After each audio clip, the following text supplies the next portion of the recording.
चाहे इस प्रस्ताव पर अभी कोई फैसला न लिया गया हो, लेकिन सवाल यह उठ रहा है, डर यह उठ रहा है, आशंका यह बन रही है कि क्या हम फिर कोटा परमिट राज की तरफ बढ़ रहे हैं? क्या ये राशनिंग के दिन आ गए हैं? सलमान सोज साहब हमारे साथ जुड़ रहे हैं कांग्रेस से, उनके सामने हैं बीजेपी से नलिन कोहली साहब।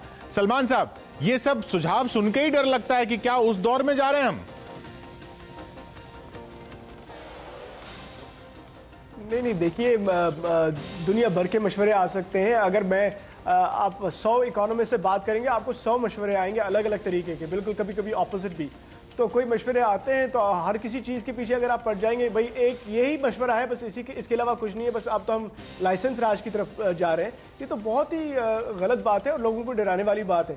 इसमें कोई सच्चाई नहीं कि हमें लाइसेंस राज की तरफ जाना है, हमें कोटा राज की तरफ जाना है, कोई सच्चाई नहीं। प्राइम मिनिस्टर ने पहले ही कहा, जब थोड़े से छोटे से उन्होंने कुछ पॉलिसी चेंजेस की तो सबने कहा ये तो कैपिटल कंट्रोल्स हो गए। तो प्राइम मिनिस्टर कहा नहीं, ये कैपिटल कंट्रोल की तरफ हम नहीं जा रहे हैं। ये जो बहुत टीवी स्टूडियोज में मैं बहुत सुनता हूँ ऐसी बातें, इसमें कोई सच्चाई नहीं है। लेकिन अगर आप थोड़ा मौका मिले इसमें, इस डिस्कशन में, तो थोड़ा बताते हैं कि किस तरह से हुआ और कहां की तरफ हम जा रहे हैं।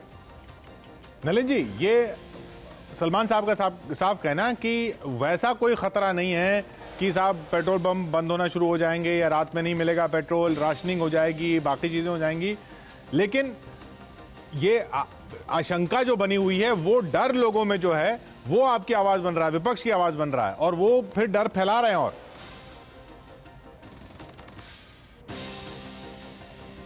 क्यों नहीं ये डर बनेगा? सलमान साहब को इस बात पर गौर करना चाहिए कि ये आशंका इसलिए उठी है क्योंकि देश के तेल मंत्री ने इसकी चर्चा की है। यदि उनके पास कोई सुझाव आता है और देश का कोई मंत्री उस पर फिर देश के सामने कुछ कहता है, तो लोग यही मानेंगे कि उनकी ऐसी सोच बन रही है और ऐसा होने जा रहा है। वो एक पॉलिसी बन सकती है, पहली बात। दूसरी बात है कि उन्होंने बात की कैपिटल कंट्रोल्स और ये सब, ऐसा है, मैं स्पष्ट रूप से कहना चाहता हूं, 9 साल के नेतृत्व के बाद एक दिशाहीन सरकार ने अर्थव्यवस्था को चौपट कर दिया है और इनके पास आज कोई आइडिया नहीं है कि इससे हम कैसे निकले इस डिफिकल्ट सिचुएशन से। तो अब बहानों की जगह इनको सच देश के सामने रखना चाहिए और कबूल करना चाहिए कि कैसे 10 साल में विनाश हुआ है देश की अर्थव्यवस्था। जवाब आपका सलमान साहब। मैं अच्छा सा जवाब देना चाहता हूं इनको थोड़ा मैं डेटा थोड़ा दिखाता, क्योंकि इन्होंने तो कंपैरिजन की तो बात करनी ही पड़ेगी, क्योंकि इन्होंने कहा कि 10 साल में हमने बिल्कुल मुल्क का सत्यानाश किया हुआ है। तो सुनिए, फिर एनडीए के टाइम में हमारी ग्रोथ रेट 6% थी, यूपीए के टाइम में 8%, इन्वेस्टमेंट रेट एनडीए के टाइम में 25%, यूपीए के टाइम में 35%, फिस्कल डेफिसिट हमारे टाइम, इनके टाइम में देखिए कितना था, और हमारा उससे एक्चुअली एवरेज में कम चल रहा है। करंट अकाउंट डेफिसिट की जरूर बात है कि इनके टाइम में एक या 2 साल में थोड़ा सरप्लस भी था, लेकिन हमारे टाइम में बहुत देर तक आप देखेंगे 2011 से पहले कंट्रोल में था, 2-2.5% के कम का था। आप एफडीआई की बात कीजिए, क्योंकि मुझे तो पता बीजेपी के दोस्त जो हमारे हमेशा कहते हैं इनका तो कोई एफडीआई आता ही नहीं है, ये तो बिल्कुल कोई इन्वेस्टमेंट ही नहीं है, बाहर के लोगों का बिल्कुल यहां से भरोसा उठ गया है। इनके टाइम में 1% ऑफ जीडीपी एफडीआई रेट, हमारे टाइम में 2-3% की रेट के साथ चल रहा है, यानी कि डबल या ट्रिपल। तो ये तो होता है कहना, ये इल्जाम लगाना, इनको तो कुछ आया ही नहीं करना। पर कैपिटा इनकम, एक इंसान की जो तनख्वाह, ये आमदनी होती है सालाना, इनके टाइम में 25,000 रुपए, हमारे टाइम में अब 70,000 रुपए। ये मुल्क को तो ये एक तो होता है कि स्टेटमेंट आप दे दीजिए, लेकिन उसके नीचे कोई सब्सटेंस होना चाहिए, कोई डेटा होना चाहिए। नलिन जी, 24,000 से एक बात लोगों को बता दूं घर पे जी, कि अगर नलिन जी का जवाब ले लेते हैं इस पे। एक फाइनल बात जी,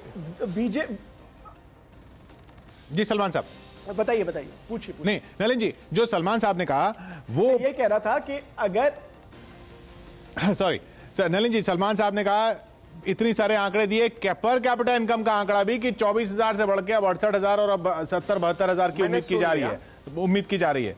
आप सिर्फ इल्जाम लगाते हैं और असली देश के सामने तस्वीर नहीं पेश करते हैं।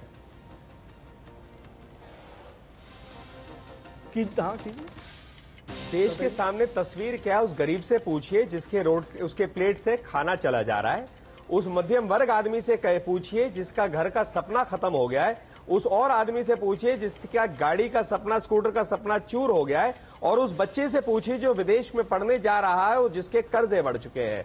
तो सलमान साहब जो है ये आंकड़े देते जा सकते हैं, हकीकत अलग है।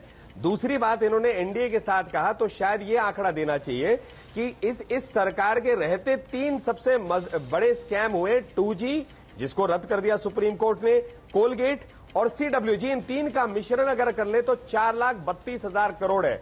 आंकड़े के हिसाब से ये 70 लाख रुपए भारत के हर गांव को बांटा जा सकता था। तो आंकड़े अगर देना है सलमान साहब पूरी स्पष्टता से दीजिए। अब मैं भी आंकड़े दे सकता हूं लेकिन उसमें अभी पढ़ूंगा नहीं। लेकिन आप उनके आंकड़ों को मानते हैं, आप उनके आंकड़ों को मानते हैं कि 4% GDP रेट था, अब 6% हो गया है। नहीं, बिल्कुल नहीं। नाजर 1 मिनट नहीं मानते, मैं उसका भी जवाब, चलिए मैं आंकड़ों में भी जवाब देता हूं। मैं पहले कहूंगा कि 26 मिलियन टन ONGC के प्रोडक्शन था 2004 में, वो गिर के अब 23 मिलियन टन हो गया है। हमारा इंपोर्ट बिल बन रहा है और यहां इस देश में एक्सप्लोरेशन घट रहा है और खुद का प्रोडक्शन घट रहा है। 2000 नहीं, मोटा GDP का आंकड़ा, मोटा GDP का आंकड़ा डेफिसिट क्या मानते हैं? आपका एवरेज 4% था, इनका 6% था। बिल्कुल, GDP का आंकड़ा हम लोगों का 2004 में GDP का आंकड़ा 8% करीब था, इनका उससे थोड़ा ऊपर गया है। नहीं, पूरे 6 साल में, पूरे 6 साल में, पूरे 6 साल में 6%, इनका पूरे 9 साल में 8%। ये हकीकत है या नहीं है नलिन जी? ये हकीकत है या नहीं है?